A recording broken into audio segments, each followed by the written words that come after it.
Good morning, everybody. This is a live emergency update on the multi-day tornado threat that's anticipated this week. Beginning today near the Kansas City area and just south of Omaha, eastern Kansas, across the Flint Hills region, and across northwestern Missouri. With dew points only in the 40s, this is a classic cold core type of a setup. Probably some land spouts up there, maybe some high base convection as well. But it is possible that along an occluded boundary and directly underneath that cold core of a system, there could be some landspout tornadoes and some low-end severe weather. The threat of tornadoes increases on Wednesday afternoon, and it looks like a classic bimodal type of a severe weather event. We're going to have to decide whether to target portions of East Texas and along I-20, where renegade supercells could develop near Tyler and the Longview area. I'm going to be keeping an eye on that as well, but there's another mode of supercells with increased hail potential that could develop near the DFW area and into southern and southeastern Oklahoma. There's definitely going to be a greater hail threat with those. These are going to be classic dry line storms that are going to develop probably about 5 or 6 p.m. Wednesday evening, and those are going to move into southeastern Oklahoma and northeastern Texas with tornado potential. And then this whole conglomerate expands east on Wednesday night, and there's a nocturnal tornado threat possible from central and southern Arkansas across a large swath of Louisiana and even pushing into northern Mississippi on Wednesday night. And then the entire threat pushes east and expands. Look at this massive warm sector that extends from Louisiana all the way up through Ohio. It looks like the storm system is going to shear out over top the southeastern U.S. high pressure. That's been responsible for maintaining the moisture in the Gulf of Mexico. Gentle southerly winds into the Gulf of Mexico. That's why the Gulf recharges so quickly, and we have plenty of moisture for all these severe weather events. But the wind shear isn't going to be as favorable for a large-scale tornado outbreak on Thursday across the Mid-South, but there is likely going to be a squall line. Low-top supercells are going to develop ahead of that, and there certainly is a large-scale threat of all hazards. Low-top supercells, QLCS tornadoes embedded within bands of convection. We're going to be talking about the cold core setup as well today. This is going to be kind of a lower moisture, cold air aloft type of a setup. Basically, all your buoyancy is caused by this cold pocket of air aloft that pretty much ejects across the central plains, and it's lifting up off to the northeast. If this system were more substantial, then it would clear out the Gulf of Mexico, and there likely wouldn't be as much of a tornado potential on Wednesday or Thursday. But this system kind of shears out over top the Gulf of Mexico, and you don't get quite as much in the way of impact to the Gulf of Mexico moisture. That allows the moisture to arrive just in time on Wednesday afternoon and evening to develop that severe weather potential. But today, look at that cold core event. Basically, you get convection, largely non-supercellular convection too. I consider this a classic cold core, but your cold pocket of air aloft moves up from Kansas. And then with the heating of the day, you get the development of these popcorn storms. You can get some transient supercell structures in there. But this is a classic cold core setup. Some of these recent cold cores are kind of at the nose of low-end instability. You get classic low-top supercells that will happen that will often produce tornadoes.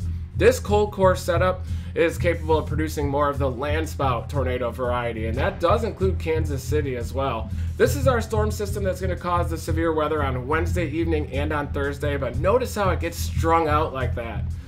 Because it gets strung out and doesn't barrel into the southern plains like was forecast a couple of days ago. Here's your vortex, and it kind of shears out over top that high pressure off to the southeast. You have that anticyclone that's off the southeast, and that thing has been an immovable object over the last 3 years. But because this storm system shears out over top that anticyclone that's off the southeastern U.S., this one does as well. The system today lifts up toward the Great Lakes, and that's going to leave the moisture mostly untainted across the Gulf of Mexico, but it still arrives just in time for Wednesday. But Wednesday, that system is trying to barrel into the southern plains. There's today's system.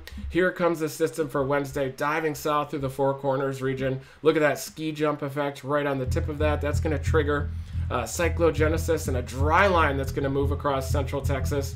And there could be a couple of modes of severe weather. A mode of renegades across East Texas near Tyler, Longview area, up toward the Arklatex. Those could have tornado potential. I was looking at some of the forecast soundings out there. Those also could be associated with tornadoes. And then about 5 or 6 p.m., right along the dry line from DFW into south central Oklahoma, supercells erupt again along that zone. And those are going to be largely hail producers and also tornadoes. But that's why I began this video with that hail clip from the Pecos Valley when my sunroof was blown out. I'm going to be using clear flex tape to tape over the top of my sunroof so I don't blow out the sunroof again tomorrow evening north of Dallas. But I do expect some pretty large destructive hail to be possible with that mode of supercells that develops near the dry line, northern Texas into southern Oklahoma. So today there is going to be a surface low that's going to lift up and it's going to be vertically stacked underneath that cold pocket of air aloft. That's going to lead to potential cold core tornadoes from East Texas through Northwest. There it is. Look at that surface low meandering up toward the upper Midwest. That surface low is going to be directly underneath that cold pocket of air aloft, and we might get some land spouts across eastern Kansas and across northwestern Missouri. But then a kicker system develops. That's the system that comes in behind it, and that's going to be the one that leads to the severe weather on Wednesday evening. There you can see the Lee cyclogenesis near Colorado, dips down into northwest Texas, lifts off to the northeast, eventually up toward the southern Great Lakes. That surface low track could be associated with low-topped supercell storms as far north as Ohio on Thursday. And then there's also likely going to be a southern mode across the Mid-South, portions of Mississippi and Alabama on Thursday afternoon. Storm Prediction Center has a very large risk area out. Slight risk so far. There's the slight risk on Thursday. That stretches from New Orleans all the way up through Cleveland. All the way up to Buffalo, in fact, is included in that slight risk during this February. So what a crazy winter it's been. Overall, the eastern U.S. has not had a ton of snowfall.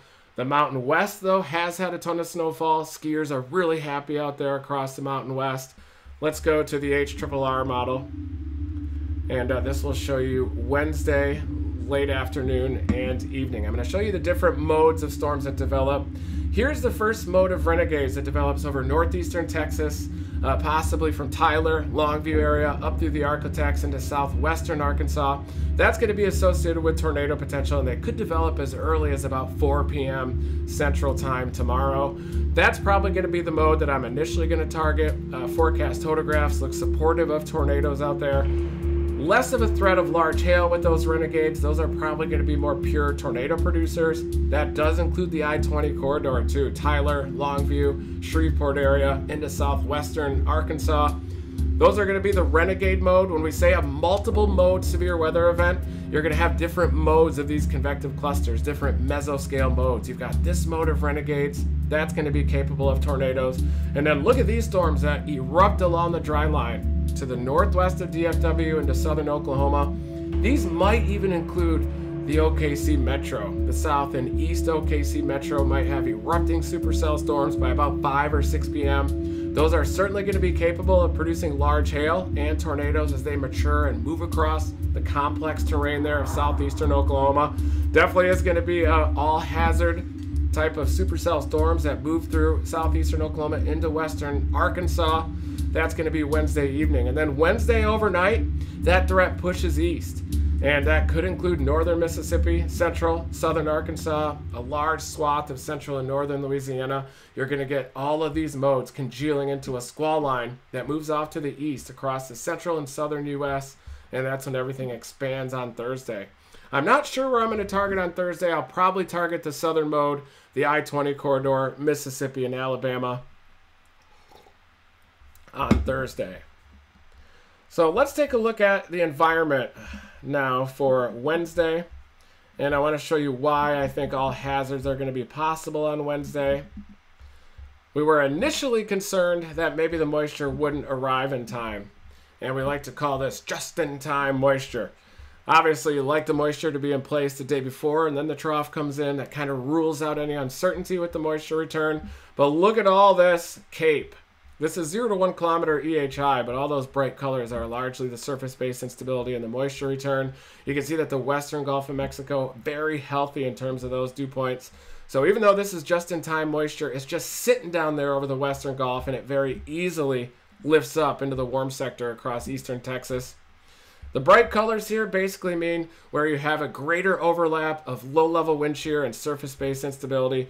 And look at all those bright colors near the Texas Piney Woods as those renegade storms develop across that zone with a warm front that lifts north. That's your moisture gradient, and it does arrive into southwestern Arkansas by tomorrow evening too. So I think that those renegades are just going to ride that warm front from East Texas near the I-20 corridor through northwestern Louisiana and eventually into southwestern Arkansas. But look at this environment coming together late. That's near DFW, includes DFW to the northwest of DFW, all the way up into southern Oklahoma. Almost the OKC metro gets into that favorable environment for hail and tornadoes. But look at that nose. That's going to support those supercells moving through Wednesday evening across southeastern Oklahoma and eventually arriving into western Arkansas. And then you're going to see the nocturnal mode begin. There's definitely going to be nocturnal tornado potential tomorrow night, and that's going to include central southern Arkansas, a large swath of central and northern Louisiana, northern Mississippi. Central northern Mississippi is also going to be included in that. And you're going to get multiple modes of severe weather developing in the nocturnal. You're going to have a squall line that's going to erupt along that dry line, transitioning to a Pacific front. And then you're also going to get prefrontal convection that's going to thrive off of the strong low-level shear out there in the overnight hours. And that's why I think there's also going to be tornado potential and a nocturnal mode Wednesday evening. So you definitely want to stay tuned to your weather radios out there. I do think that this is going to be a pretty significant severe weather event. And it looks like the biggest severe weather is probably going to be on Wednesday. The Storm Prediction Center has a slight risk. They do also have that hatch area too for storms coming up as well for hail to the northwest of Dallas into south central Oklahoma. That's also going to be possible. Now let me break down a little bit more in depth some of the soundings and the photographs for the different modes and the different target areas. I am going to be activating storm chase mode for this one, of course. Obviously, we're going to be activating storm chase mode for this. We got the new 12ZH-RRR out. Let's take a look at some of these individual modes of convection across the southern plains. First, I want to monitor, though, the moisture transport. Even though we do say just-in-time moisture, the moisture definitely makes it up to Texas. Look at those mid-60s dew points right along coastal Texas. This is late tomorrow morning at about 16Z, 10 or 11 a.m. You've already got those mid-60s dew points just dominating coastal Texas. So it's very easy to see that in about 6 hours' time, that moisture should be able to make it up to the I-20 corridor just in time for those renegade storms. Let's step forward with time and watch how this moisture progresses northward up toward the I-20 corridor along that warm frontal zone.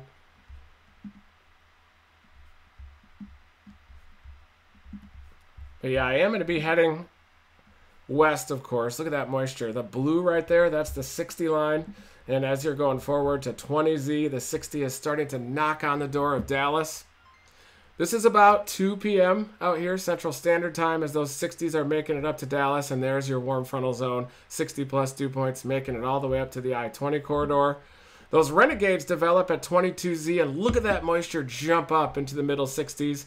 You probably get a little bit of mixing down, too. Sometimes a low-level jet will propagate that moisture northward just above the ground, and then you can mix it down with daytime heating. You get a little bit of heating up there, and then those dew points will jump. And look at these dew points near DFW, too, into the middle 60s. 64 by 22Z, which is 4 p.m. Central Standard Time. And the 60s make it all the way up to the Red River by 4 p.m. And by 5 p.m., they start to invade Oklahoma. The dew points up there near the Oklahoma City metro remain into the upper 40s. So I don't think that tornado threat is going to make it up into the Oklahoma City metro. But by 0Z, it sure does come close. You get dew points very near 60 right up through Norman. Middle, upper 60s, just knocking onto the door of the southeast metro. Dew point drops into the 40s. And you get a dry line that surges east across North Texas and into southern Oklahoma. Dew points drop into the teens and lower 20s back behind it. And this dry line front intersection is going to be very close to the southern OKC metro. And look at these dew points tied up to that dry line. You even get a double dry line structure to the west of DFW. Out where we were just covering that ice storm across DFW, look at that double dry line structure that develops. But this is the first real dry line of the season that has severe weather potential. Dew points rise up into the mid-60s. This is at 9 p.m. Central Standard Time across Dallas. And then look at the moisture. Start to lift up through northeastern Texas, across Louisiana, southern Arkansas, and Mississippi. Mid-60s dew points. A large warm sector is organizing off to the east of this severe weather event. Let's look at the composite reflectivity. Let's go back to 22Z. And I want to see what the new HRRR is doing. Last night, of course, trended up for a convective initiation out here, including these renegades. So this is at 4 p.m. Central Standard Time. Look at those bubblers just starting to develop. And right at 22Z is when those mid-60s dew points arrive. Just-in-time moisture right along I-20. That includes Tyler all the way to the Shreveport area. That's the initial mode, but we're still watching the dry line for eruption there in the northwest DFW area into south central Oklahoma. Of course, we're going to be watching for that mode to develop as well. And then we go to about 5 p.m. The latest HRRR doesn't seem to mature these storms along the I-20 corridor as much, and the 12Z. And in fact, it wants to dominate the south central Oklahoma dry line front intersection across south central Oklahoma to north central Texas. That's at 6 p.m. right there. Look at all this precipitation coming in across northwest Oklahoma and southwestern Kansas. This storm in south central Oklahoma really matures on Wednesday evening at about 8 p.m. right near and just after sunset. Look at that supercell. That beam tries to peel off that line. The latest HRRR does seem to trend down a little bit with the evolution of the renegades across northeastern Texas and southwest Arkansas. Of course, I'm going to be watching this as well as we go through the day today. 8 p.m. This starts to mature into a squall line across eastern Oklahoma. But look at this threat of evening renegades across northern Mississippi that also develops. Let me slide this off to the left so that you can see the northern Mississippi renegades that develop as well. This is at about 9 or 10 p.m. when those fire, but these are also going to have nocturnal tornado potential Wednesday night. That's what we mean by this multiple mode of severe weather. By about 4 to 5 p.m., there might be some renegade supercells that develop across northeast Texas into southwest Oklahoma. Northwestern Louisiana should be included in that. Then at about 5, 6, 7 p.m., you get the eruption of these supercell storms near into the northwest of DFW into south central Oklahoma. Those congeal into a squall line as they move through eastern Oklahoma, and you're definitely going to get the development of that nocturnal squall line on Wednesday evening.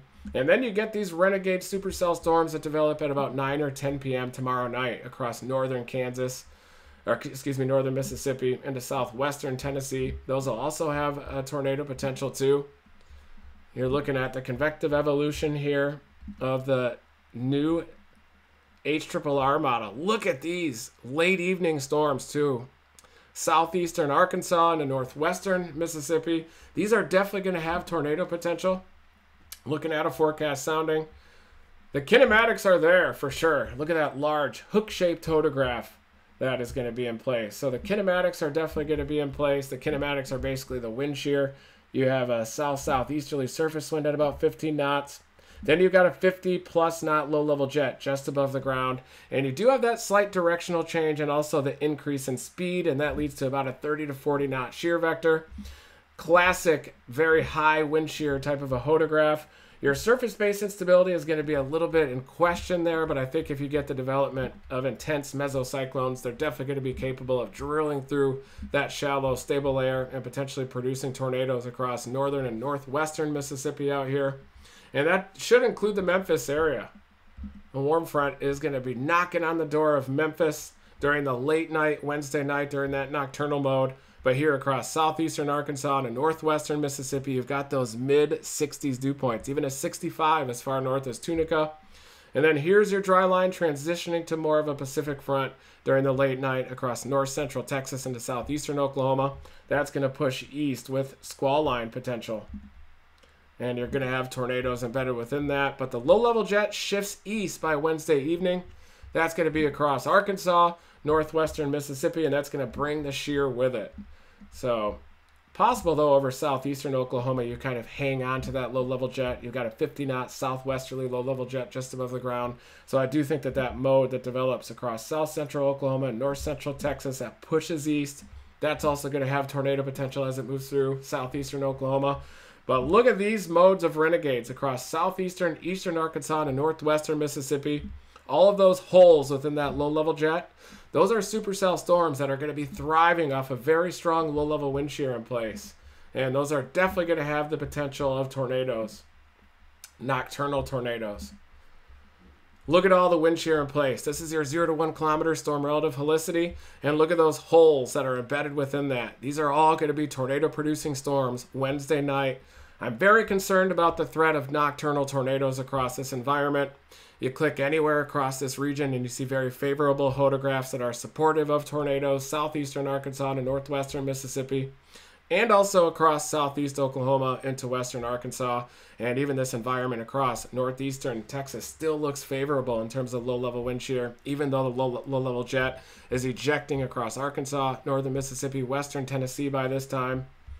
Let's look and jump just ahead to the significant tornado parameter, and this basically shows you in a very general sense where the threat of tornadoes is happening. And notice how in the late evening hours at 10 to 11 p.m., you get a shift of the greatest low-level wind shear from southeastern Oklahoma, northeastern Texas out to this zone across southern Arkansas, northern Louisiana, northwestern Mississippi. That's your nocturnal mode that begins. So I'm definitely going to have to decide whether I want to play those dry line storms to the northwest of DFW or stick to the renegades down near Tyler and then commit to the nocturnal severe weather event across southern Arkansas, northern Louisiana, and across northwestern Mississippi that definitely comes together late evening and toward midnight. Look at this nocturnal severe weather event that sets up. Northern Louisiana, southeastern Arkansas, into northern Mississippi. That's a zone that is supportive of some strong tornadoes right there. And it's going to be a Wednesday night event, largely nocturnal. Look at that. That's your significant tornado parameter. If you click on a forecast sounding during any of that zone right there, you're going to see those PDS soundings. You're going to see large looped photographs. This is all near a 50-knot low-level jet, too. Plenty of surface-based instability, southeastern Arkansas, northwestern Mississippi. And that's going to be Wednesday night. And look at that start to invade western Tennessee, too. You're starting to get an expansion of the warm sector, rapid expansion as the surface low lifts up toward Ohio, toward the southern Great Lakes. There's your surface low over north central Arkansas in the early morning hours on Thursday. And that surface low is heading to Ohio. And it's going to bring the threat of low-top supercell storms as well along with it. The warm front's going to go, and as that surface low expands up to Ohio, that's going to lead to rapid expansion of the warm sector, too, across the Mid-South.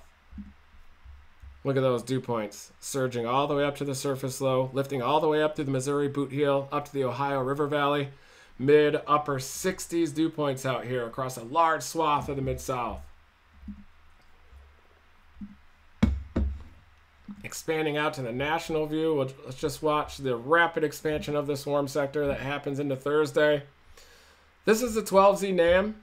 And this is Thursday morning, and then watch those dew points start to increase up near Ohio as you go toward the afternoon. Low-level jet transports those middle 50s dew points all the way up to the surface low. By this time, the surface low is in central Ohio, and just ahead of that, you're going to have the threat of low-topped supercell storms. But look at those dew points across the Mid-South. You get rapid expansion of the warm sector out here, and that's why we have severe weather from New Orleans all the way up to Buffalo, who's going to be at the nose of that instability axis, so those middle 50s dew points lifting all the way up to Buffalo. The deep moisture is confined down here to Alabama, eastern Mississippi and Alabama, but the wind shear does also lift up to Ohio, but you do have a little bit of remnant wind shear across eastern Mississippi and Alabama, and greater instability, greater moisture. Look at those purples down there, mid-70s dew points just sitting across the Gulf of Mexico.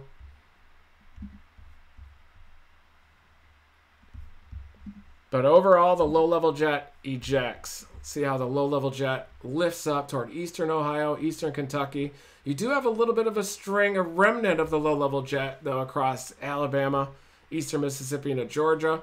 But basically, the stronger flow resides from northeastern Alabama, northern Georgia, up through eastern Tennessee, eastern Kentucky, eastern Ohio. That's where you have some stronger low-level flow up there. And you can kind of see here at the nose across eastern Ohio into western Pennsylvania, Some lower EHI numbers, and that's because of the marginal instability up there, but you do have some decent wind shear that could be supportive of some low top storms. Look at that hodograph. It is a bit of a flat critical angle, but if you can get some more QLCS set up there and you can force a little bit further right of a storm motion, that'll open up that hodograph a little bit, open up the low level inflow, and you could easily get a QLCS tornado event ahead of that surface low. Maybe some low top supercells too. You definitely do have an elevated mix layer that comes in the mid levels. And look at that deep moisture all the way up to Ohio, central Ohio. Pretty good moisture, especially for February. For February, a mid-50s dew point in Ohio is significant. Well, look at this down here, central Alabama, back through southern Alabama, southeastern Mississippi. Could be a threat of tornadoes down there too. You can see that negative storm relative helicity that comes in here about 2 to 4 kilometers. That portion of the hodograph. That definitely disrupts your hodograph shape, and I've noticed that is actually a sign of the atmosphere being a bit worked over. And you get a little bit of gentle subsidence as your lift will eject up toward Ohio and the southern Great Lakes. That's kind of a sign of that gentle subsidence and the development of stable air. And look what you get here, just a purely saturated sounding, worked over a little bit, depletion of those lapse rates, and that's why I think you get a development of this concave zone in the hodograph. Sometimes if your low-level hodograph can have a really strong low-level jet and a big hump like that, then you can overcompensate, and you can have strong enough low-level wind shear to overcompensate for that negative helicity zone. But I've definitely noticed that that little concave area in the hodograph is definitely associated with a bit of a worked over atmosphere and some subsidence that can work into the zone. Maybe down here over southeastern Louisiana, you might get some better instability and kind of an untainted air mass. I could see that working into southeastern Louisiana, southern Mississippi, southern Alabama, maybe up to the Natchez area too. But definitely Thursday is not going to be the big outbreak that we thought it was. I could definitely see some low-top QLCS or low-top supercells also developing into central Kentucky with this by midday. And that's going to expand to across a large swath of western and central Ohio. Probably more of a QLCS event, maybe some low-topped renegade supercells that are able to develop in the warm sector of that system. Better instability off to the south, central southern Alabama, southeastern Mississippi. But overall, large warm sector with marginal wind shear in place across it from New Orleans all the way up to Buffalo. Lower instability further north, but a stronger low-level jet, stronger low-level wind shear a bit. But you could get more of a QLCS or low-top supercell situation across eastern Tennessee, central Kentucky, up into Ohio. Greater instability off to the south, but less wind shear, so you might get an isolated tornado or two there. That's why we have this large, slight risk area issued by the Storm Prediction Center. So I think overall the most dangerous portions this week, you're probably going to be talking about that mode down here that might happen during daytime, Wednesday, late afternoon into evening. But I think that the most dangerous soundings are across southeastern Arkansas into northwestern Mississippi Wednesday night, possibly into western Tennessee too, northern Louisiana, central Louisiana as well.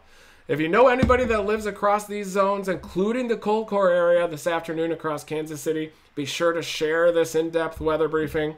Hit that like button if you can. And let people know that these storms are headed toward their location this week. But it doesn't look like a huge outbreak, but pockets of dangerous weather certainly could develop, especially Wednesday late afternoon and evening and Wednesday night. So thank you, everybody. Happy Valentine's Day. Hopefully this weather briefing was beneficial for you.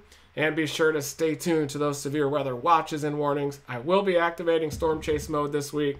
Probably linking up with Captain Vanover in the DFW area. Also linking up with Brian O'Toole, too. We've got a new live streaming platform, a multi-camera setup that we're going to continue to evolve as we go through this storm season. Thank you, everybody, for tuning in, and never stop chasing.